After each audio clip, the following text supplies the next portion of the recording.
ಆತ್ಮೀಯ H16 news ಅರ್ಥಾತ್ ಹೇ ಸೀತಾರಾಮಗೆ ಸ್ವಾಗತ. ನಾನು ನಿಮ್ಮವ MI ಅಥವಾ ಮಲ್ಲಪ್ಪ ಜೋತಾವಾರ್. ಆದ್ಮೇಲೆ ಈಗ ತಾವು ದಿನ ಸುದ್ದಿಗಳನ್ನು ಅದರ ಜೊತೆಗೆ ವಿಶೇಷತೆಗಳನ್ನ ನೋಡ್ತಾ ಹೋಗಿ ವಿಶೇಷ ಈ ಮೊದಲನೇ ಸುದ್ದಿಯನ್ನು ನೋಡಿ. ನೀಡಿದಂಥದ್ದು ಮತ್ತು ಈಕೆ ಅರೆಸ್ಟ್ ಆಗಿರುವಂಥದ್ದು ಏನು ಕೊಲೆ ಪ್ರಯತ್ನದ ಪ್ರಕರಣ ಇದೆ, ಅದು ಪ್ರಶಾಂತ್ ಬೊಮ್ಮಾಜಿ ಅನ್ನುವಂಥದ್ದು ನೀಡಿರುವಂಥದ್ದು. ಮತ್ತು ಮುಂದುವರೆದು ನಮ್ಮ 4 ಜನ ಸಿಬ್ಬಂದಿಗಳಿಗೆ, ಮಹಿಳಾ ಸಿಬ್ಬಂದಿಗಳಿಗೆ ಈ ಒಂದು ಘಟನೆಯಲ್ಲಿ ಹಲ್ಲೆ ಮಾಡಿರುವಂಥದ್ದು ಮತ್ತು ಬಾಯಿಂದ ಆಕೆ ಕಚ್ಚಿರುವಂಥದ್ದು ಅದೆಲ್ಲ ನಾನು ಗಮನಿಸಿದ್ದೇನೆ.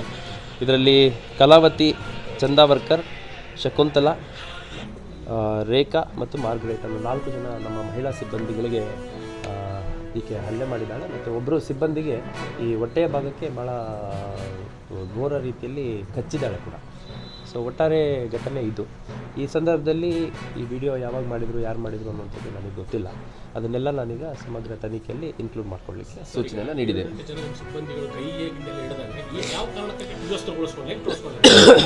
ಈಕೆ ಈಕೆ ಕೇಳಿ ಒಂದು ನಿಮಿಷ.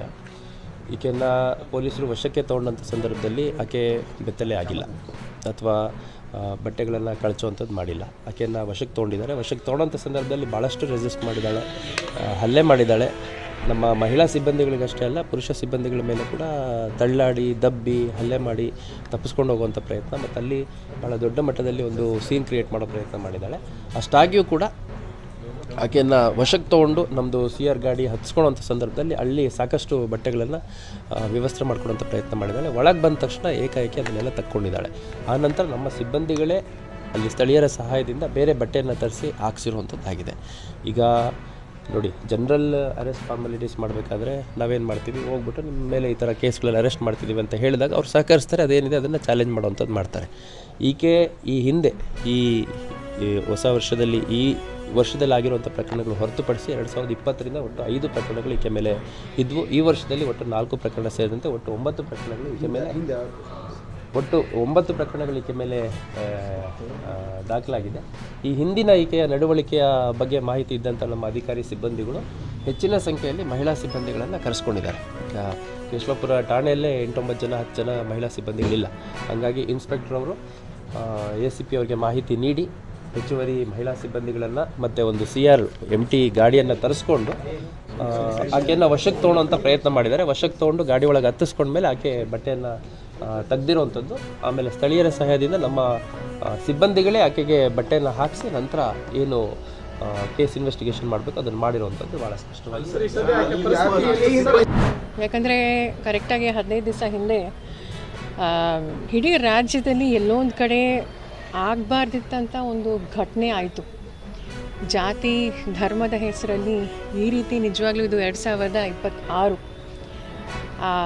ಆವಾಗ ಭಾಳ ಜನ ಹೋರಾಟ ಮಾಡಿದ್ದಾರೆ. ಜಾತಿ ಧರ್ಮದ ಹೆಸರಲ್ಲಿ ನಮಗೆ ಸಮಾನತೆ ಇರಬೇಕು ಅಂತ ನಮ್ಮ ಸಂವಿಧಾನದಲ್ಲೇ ಬರೆದಿದೆ. ಆದರೆ ಒಬ್ಬ ಪಾಪ 20 ವರ್ಷದ ಮಹಿಳೆ, ಮಾನ್ಯ ಅಂತ ಗರ್ಭಿಣಿ ಮಹಿಳೆ, and she is a consenting adult, ಮದುವೆ ಆಗಿ ಗರ್ಭಿಣಿ ಆ್ಯಂಡ್ ತುಂಬ ಸತಿ ಇನ್ಫ್ಯಾಕ್ಟ್ ಅವರು ಸಹ ಒಪ್ಕೊಂಡಿದ್ರು ಅಂತ ಕೇಳ್ಪಟ್ಟೆ. ಇವತ್ತು ಸುಮಾರು ಹೊತ್ತು ನಾವು ಚರ್ಚೆ ಮಾಡಿದ್ವಿ. ಆಮೇಲೆ ಮನೆ ಹತ್ತಿರನೇ ಬಂದು ಅವರು ಇಷ್ಟು ಮಾನವೀಯತೆ ಯಾವತ್ತೂ ನಾನು ನಿಜವಾಗ್ಲೂ ಕೇಳಿಲ್ಲ. ಹಾಗಾಗಿ ಅವರ ತಂದೆ ಸಹ ಇದ್ದರು. ಆಮೇಲೆ ಅವರ ತಂಗಿ, ಹುಡುಗನ ತಂಗಿ, ಚಿಕ್ಕ ತಂಗಿ ಕೈಯೆಲ್ಲ ಇನ್ಫ್ಯಾಕ್ಟ್ ಫ್ರ್ಯಾಕ್ಚರ್ ಆಗಿದೆ. ಮಾನ್ಯ ಅವರ ಅತ್ತೆ ಸಹ ಈಗ ತಾನೇ ಭೇಟಿ ಮಾಡಿ ಬಂದ್ವಿ. 2 ವಾರದಿಂದ ಅವರು ICU ಅಲ್ಲಿದ್ದರು. ಹೆಡ್ ಇಂಜುರಿ ಕನ್ಕಷನ್ ಆಗಿತ್ತು. ಈಗ ಜನರಲ್ ವಾರ್ಡಿಗೆ ಶಿಫ್ಟ್ ಆಗಿದ್ದಾರೆ. ನಾನು ಡಾಕ್ಟರ್ಸ್ ಹತ್ರ, ಸೈಕ್ಯಾಟ್ರಿಸ್ಟ್ ಹತ್ರನೂ ಮಾತಾಡಿದೆ. ಎಲ್ಲರೂ ತುಂಬ ಚೆನ್ನಾಗಿ ನೋಡ್ಕೋತಿದ್ದಾರೆ. ವಿಮೆನ್ ಆ್ಯಂಡ್ ಚೈಲ್ಡ್ ಇರ್ಬೋದು, ಪೊಲೀಸರು ಇರ್ಬೋದು. ನಮ್ಮ ಮಾನ್ಯ ಮುಖ್ಯಮಂತ್ರಿಗಳು ಸಹ ಇಮಿಡಿಯೇಟಾಗಿ ಹೇಳಿದ್ದಾರೆ ಫಾಸ್ಟ್ ಟ್ರ್ಯಾಕ್ ಕೋರ್ಟ್ ಆಗಬೇಕು ಅಂತ. ವಿದಿನ್ 60 days ಇದು ಚಾರ್ಜ್ ಶೀಟ್ ಆಗಿ ಅಕ್ಯೂಸ್ಡ್ ಯಾರ್ಯಾರಿದ್ದಾರೋ ಅವ್ರಿಗೆ ಆದಷ್ಟು ಬೇಗ ಶಿಕ್ಷೆ ಸಿಗಬೇಕು ಅಂತ. ಒಂದು ಸ್ಪೆಷಲ್ ಪ್ರಾಸಿಕ್ಯೂಟರ್ ಸಹ ಅದನ್ನ ಇವ್ರಿಗೆ ಕೊಡಬೇಕು ಅಂತ. ಮತ್ತು ಇನ್ನೊಂದು, ಈ ರೀತಿ ಘಟನೆಗಳು ಆಗಬಾರ್ದು. ಆ ಒಂದು ನಿಟ್ಟಿನಲ್ಲಿ ನಮ್ಮ ರಾಜ್ಯದಲ್ಲಿ ಒಂದು ಸೆಪ್ರೇಟ್ ಕಾನೂನು ಚರ್ಚೆ ಮಾಡಿ ನಮ್ಮ ಅಸೆಂಬ್ಲಿಯಲ್ಲೇ ಪಾಸ್ ಮಾಡೋ ಒಂದು ನಿರ್ಧಾರ ಸಹ ನಮ್ಮ ಸರ್ಕಾರ, ಕಾಂಗ್ರೆಸ್ ಸರ್ಕಾರ ತಗೊಂಡಿದ್ದಾರೆ. ಸೊ ಇದು ನಾವು ಸಹ ಬೆಂಗಳೂರಲ್ಲಿ ಪ್ರತಿಭಟನೆ ಸಾವಿರಾರು ಜನ ಮಾಡಿದ್ವಿ. ನಿನ್ನೆ ಸಹ ಒಂದು ಪ್ರತಿಭಟನೆ ಆಯಿತು.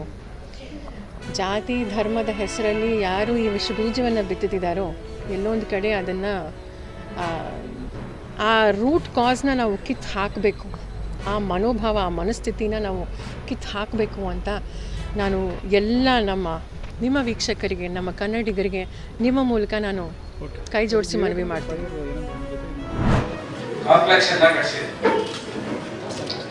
ಆ ಕಾಂಪ್ಲೆಕ್ಸಿನಲ್ಲಿ ಅವ್ಯವಹಾರ ಆಗಿದೆ ಅಂತ ಹೇಳಿ ಅವತ್ತು ಒಂದು ತಮಿಯಾಗಿ ಹಿರಿಯರಾಗಿರ್ತಕ್ಕಂಥ ಶಾಮನೂರು ಶಿಕ್ಷಕರವರ ಅಧ್ಯಕ್ಷತೆಯಲ್ಲಿ 5 ಗಂಟೆ ವಹಿಸ್ತಾ ಇರುತ್ತೆ.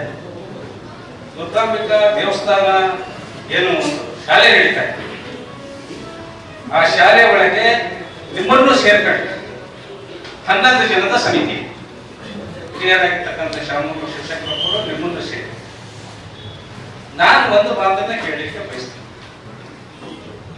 ಇವತ್ತು ನಾವು ಸಣ್ಣರಿದ್ದಾಗ ಏನ್ ದುರ್ಗಾಂಬಿಕಾ ಶಾಲೆ ನಡೀತಿ, ಅಲ್ಲಿ ಎತ್ತಿನ ಸಂತೆ ನಡೀತಿ, ಈ ಕಡೆ ಇದರಿಗೆ ಎಮ್ಮೆ ಸಂತೆ ನಡೀತಿತ್ತು, ದೊಡ್ಡ ಸರ್ಕಲ್ಲೇ ಕುರಿ ಸಂತೆ ನಡೀತಿತ್ತು.